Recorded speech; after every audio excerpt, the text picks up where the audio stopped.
Psychosis is arguably one of the most devastating experiences a person can have in life.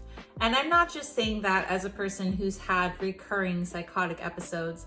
I am saying that given the damage that it causes in a person's life, given how severely disabling it can be, and yes, I do mean disabling because it severely limits a person's functions in their day-to-day life, and given how drastically it changes a person's life and how long it takes to recover, I have to say this has got to be one of the most devastating life events I can think of.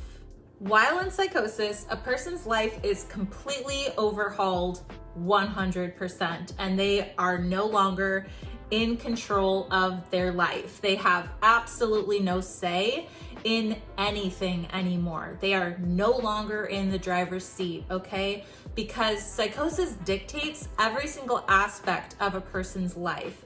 It dictates their experiences, it dictates their actions, it dictates their choices and decisions.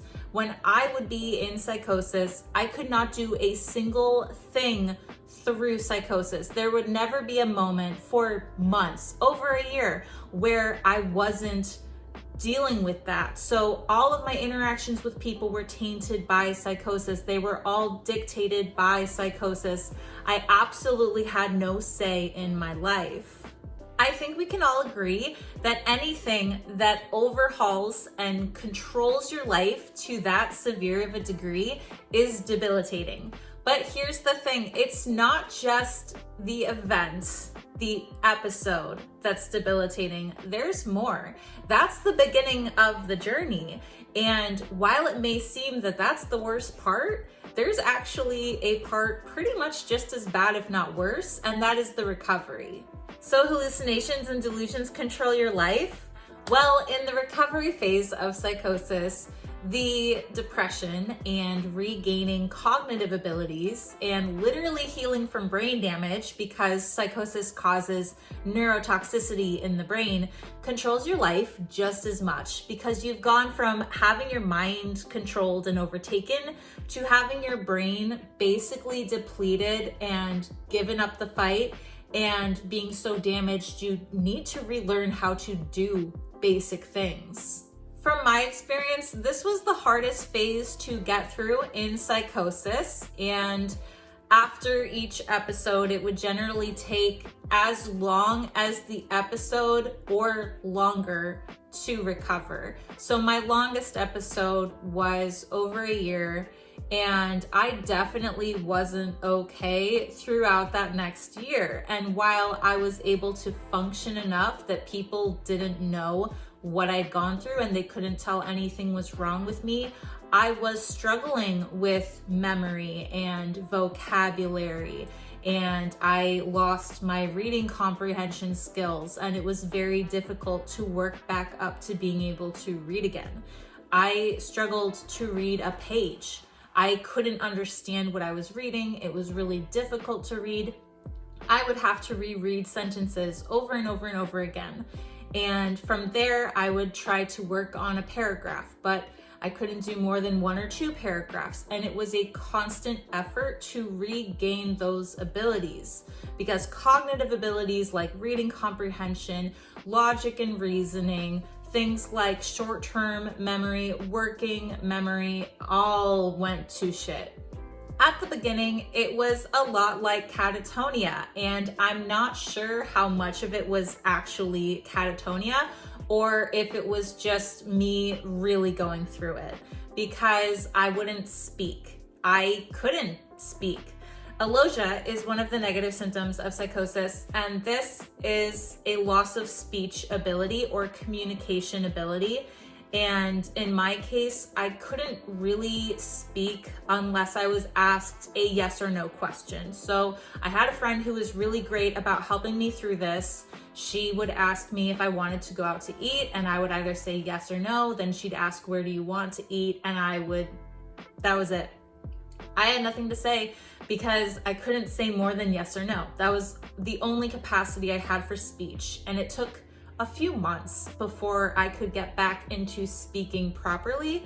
And that was, I feel like, where I'd pinpoint the beginning, the very, very beginning of still having symptoms, but kind of having pockets where I at least knew I had symptoms. That I feel like is the beginning more than anything, I guess, would be when you can pinpoint that you're losing symptoms. I don't know that for sure because it's a very blurry process, but I do know that in order to recover, you have to lose the symptoms. And for me, there was a time where I only had symptoms. There were no spaces of time where I wasn't symptomatic. And I started to realize this is a delusion. I'm having a delusion. That was a little scary because I didn't know that I'd been psychotic. And in those pockets of awareness, I was able to look back and realize I've been having delusions. I am psychotic. I am presently psychotic. But at least knowing that I was psychotic was a start because that was the first step in coming out of psychosis. It would be a slow decline for me to come out of symptoms each time I went psychotic. And we are not talking like a couple of weeks like you'd think with certain medications, because often you're told with psych meds, they will take a while to work. They may take a couple weeks to work. We are talking months. We are talking 4 to 6 months each time before the symptoms would go away. So it is not a quick fix. It does not kick in fast.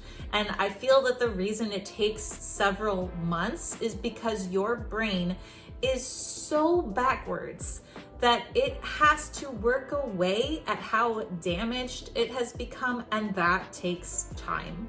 In the span of the 4 to 6 months that I would be recovering from the symptoms, just the symptoms, mind you, I would go through phases of being completely symptomatic and unaware of my symptoms to being symptomatic, but at least aware. Okay, I'm having a delusion. Okay, I'm psychotic. I know that I'm psychotic. Wow, I didn't know I was psychotic. To not having symptoms and not quite realizing it, but still knowing I'm psychotic. So being like, I'm psychotic. When will this end? Not knowing that it's already starting to end. Then having pockets of time with no symptoms and realizing, oh, it's been a while since I had a hallucination. Wait, how long has this been going on? And then those happen more frequently, they last longer until I'm no longer symptomatic. So it's a long road, and unfortunately it takes the time that it takes. There's no speeding up that process, but it is very, very gradual, and you may not see the results. They may creep on over time, but that is essentially what it would take to lose just the symptoms. We're still kind of at the start, for me at least, because losing the symptoms is still not fully recovered because there's other aspects to recover, like the cognitive abilities, as I mentioned, and that tends to take a lot longer. That is an ongoing process. I have been out of psychosis nearly 4 years.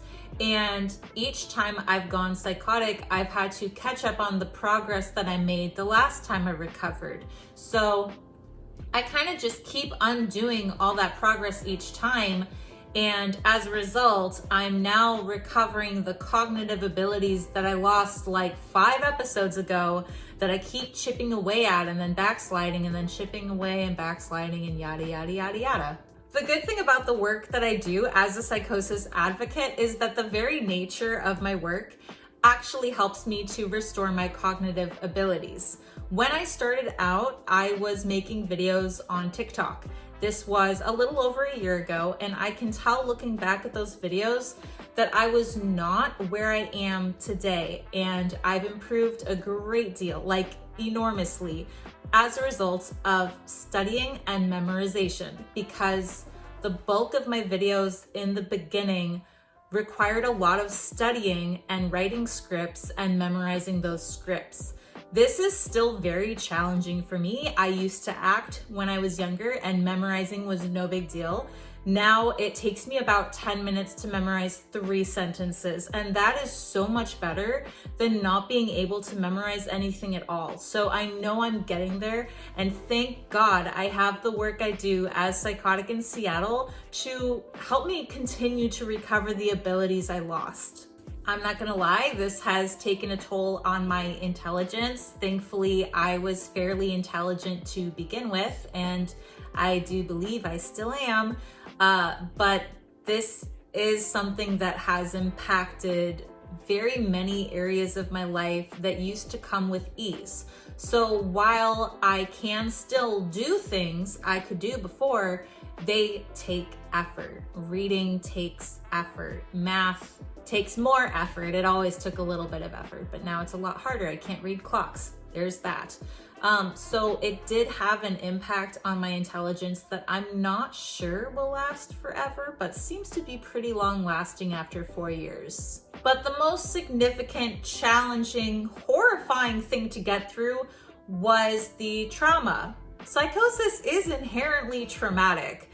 I know very few people, 2 actually, who had good episodes, who actually had no horrifying events whatsoever. And they were both very confused when I said that I never wanted to go psychotic again. And they were like, I love being psychotic. It's like my me time. Like it's my best self. Why wouldn't you want that? And I say, well, I believed I was burning to death and I was on fire and I could see myself covered in flames. And they're like, so it's not the same for everyone. And for those of us who do have horrific experiences like terrors beyond anything you could imagine in reality, it is trauma, it causes PTSD, and that is a whole other level of recovery. In psychosis, your reality is reality. It's not the same as everyone else's reality. It's a different reality. It's a false reality, but it is a reality. And so the very real experiences you have stay with you. People get PTSD from life-altering events. Psychosis is a life-altering event. People get PTSD from very real things that affect them. And the very real things that happen in psychosis affect you much the same. They would affect you as if it were them. So if they were in a car accident and had psychological trauma from that, and you weren't in a car accident, but you believed you were, you would have a similar psychological trauma. Some of the things I have trauma from due to psychosis are physical torture, sexual assault, dismemberment, medical trauma, being burned alive, as I said, being buried alive, being dead at all, being poisoned to death. Dying was a common theme. I've experienced a lot of different deaths. I am still alive, but I have had the thought process that comes with knowing that you are dying. I've had the feelings and anxiety that come with knowing your death is right around the corner. And while it never happened, I did have that scare, so I know what that feels like. That much was real. That's a lot of trauma to pack into a 6 or so month period, okay? Because most people in 6 months are probably not going to die multiple times. So when you're recovering from psychosis and the 4 to 6 months of recovery are the symptoms, that is generally what they consider recovered. I am talking about some kind of recovery that will be lifelong, that I continue to work on, that I am presently dealing with in therapy, that I actually haven't been able to address for a really long time. My worst delusion was the one involving dismemberment, and I only just was able to say the words out loud a few months ago. And it has been very, very healing to be able to say out loud that I experienced that. And that was a huge leap in my progress to validate that that was a real thing that happened to me. It didn't physically happen to me, but that was a real experience that I had. And it has taken me about 6 months to get to the point that I could talk about that one of hundreds. Oh, 6 months, that's not at all true. 6 years. That delusion happened in 2018, so 6 years. It took me 6 years to get to that point. 5.5, whatever. This is the kind of trauma that really stays with you because to heal from it, you have to peel it back in layers. You shed it away. much like you shed your skin, right? I mean, we all do. Let's not get into that. Anyway, this is the kind of thing that you go through steps of realizing the truth of what happened. You don't know what happened when you come out of psychosis. You don't even know that you've been psychotic. So when you're processing these challenging traumatic memories, it starts with, oh my God, what happened to me? Oh my God, that happened to me? Oh my God, I did what? I said what? Wait, that person wasn't real? Oh my God, that happened to me? Someone did that to me? This was real? This wasn't real? It's very confusing. Sifting through to find out what really happened takes a lot of acceptance, and I did not want to accept anything. I did not want to accept what had happened to me. I didn't want to accept the consequences of what I'd been through. I didn't want to accept my diagnosis. I couldn't even look at it, and it took a long time to have any acceptance at all. It is very painful to look at those memories. I don't know anyone who doesn't have a hard time looking through those memories. It is incredibly painful. And when you're presented with the reality that you are now in, the one that we are all in together, the one that you are going to stay in, hopefully for the rest of your life, I wanted to reject it. I don't like this reality. I still don't. I don't want to be a part of it, and I have no choice. And I resented the fact that I would have to be a part of a reality that I don't want to be in.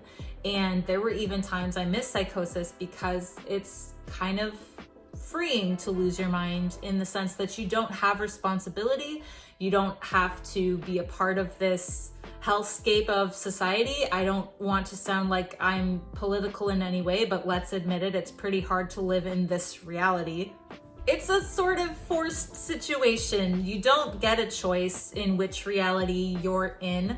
And that was a really big hurdle that I feel like people don't actually acknowledge quite enough. Another really big hurdle is mortality, because I tended to think I was a god.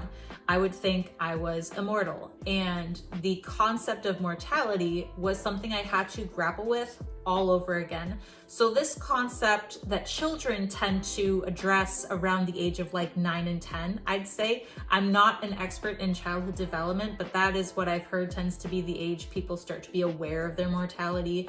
Now, dealing with that as an adult, it was a mind fuck, okay? And having to reprocess all of the existential crises that come with now realizing you are mortal and you will die at such an older age was compounded with the knowledge I have and the life experience and having illnesses and all that comes with that, and having lost people. That was so much more intense, way more intense than going through it when I was a kid. Oh, and I forgot to mention the more literal trauma, the physical trauma, the actual in reality trauma that people can all agree did happen.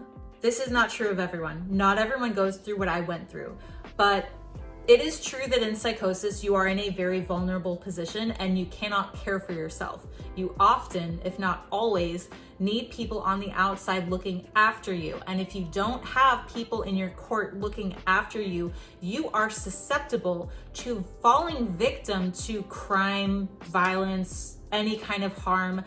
There is no way you can protect yourself in that state. I was unable to protect myself.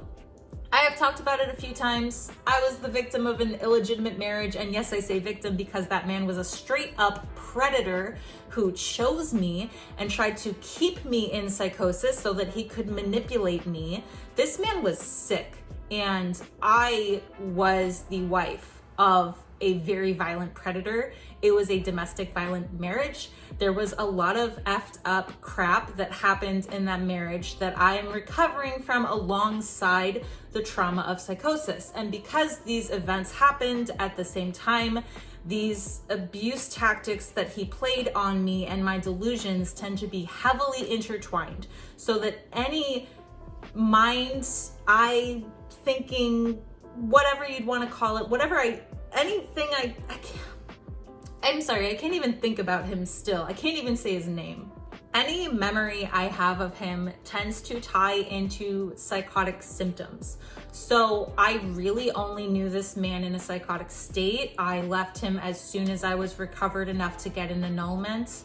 And what I remember of him is that first he was a god, and I was in love with God. I married God so that he would protect me from demons, and then he became those demons. And I remember him as the man with the blacked out eyes, the demon that tortured me for eternity, and how I remember him as the hacked up body parts that he was splayed out on our bed when I thought I'd killed him. I have no positive memories of this marriage whatsoever. This is the kind of trauma that's a lot easier to work through in therapy because it did technically literally happen. This isn't the kind of stuff that happened in my mind. That is a lot harder to work through because it's a gray area where yes, I had the experience, but no, it didn't happen to me. And these aren't experiences that had any like motive or drive behind them like an abusive man would. They're complete isolated incidents of sheer terror and nothing else. So that's actually been harder to recover from. The marriage itself, I'm still working through in therapy. I'm working through both of them, but I think I'm making more progress with that than I am with that, to be honest. So that's a lot. Yeah, it's a lot. It's an ongoing thing, but I do feel that I have gotten to the point that I have recovered. This is a super ambiguous topic. I gotta say, now that I'm wrapping it up, I'm realizing that recovered is a fairly vague term in the sense of psychosis, because as I said, there's the series of phases where you are recovering from the symptoms, and people tend to think that's where it ends, but the cognitive abilities have taken me years to chip away at. So that in itself has been an ongoing thing. The therapy and PTSD is an ongoing thing. I have to say though that if I could choose a definitive time of when I'd say I'd recovered, for my worst episode, let's use my worst episode because that took the longest. The longest time it took me to recover before I felt recovered, before I felt that I'd regained enough of my abilities and cognizance and stability that I was functional again, was 18 months. And yeah, that's generous because I was able to, get into sober living. I did sober up because marijuana was a part of my episode. And I was able to form relationships with people, but it wasn't until 18 months when I had a conversation about spirituality with a person and realized that I didn't feel inclined to go into the thought process of the spiritual experiences I'd had in psychosis that I thought to myself, I think I'm recovered. I don't think there's a definitive timeline. I don't think there's any one way to recover. I think it's a completely individual process. Schizophrenia is a spectrum. So the schizophrenia spectrum encompasses many disorders. There are many experiences outside of that spectrum that can cause psychosis. And as a spectrum disorder, everyone's experience is different. No two people have the same kind of psychosis. We may all have similarities, but I have friends who have very, very different kinds of psychosis. My best friend has a polar opposite type of psychosis than me. We operate very, very differently, like black and white, polar opposites. But the thing is that I feel that recovery is something you define. It's your choice to declare when you've finished recovering, because for some people, it may feel like years before they're back on their feet again. And for some people, it may just be those 6 or so months of getting out of the symptoms. It's different for everyone. There is no timeline. There's no way of knowing when it's over until you determine for yourself that it's over. I think it's up to you to know when it's over and to say, I'm done. I've been through it. I've had my moment and it's over. It's done with. Coolio. Anyway, that's all I have to say for today. Thank you so much for watching my video. I truly appreciate it. Let me know in the comments what you have to say about recovery, whether it was your own experience recovering from psychosis or helping a loved one through it. I'd love to hear your thoughts. And if you have any cool suggestions for videos, let me know. I'm definitely open to suggestions. Thanks once again for checking out my video, and if you'd like to see more of my videos, I put out new ones every Monday and Thursday. As always, like and comment and subscribe to support my channel, and I'll see you in the next one. Thanks, bye!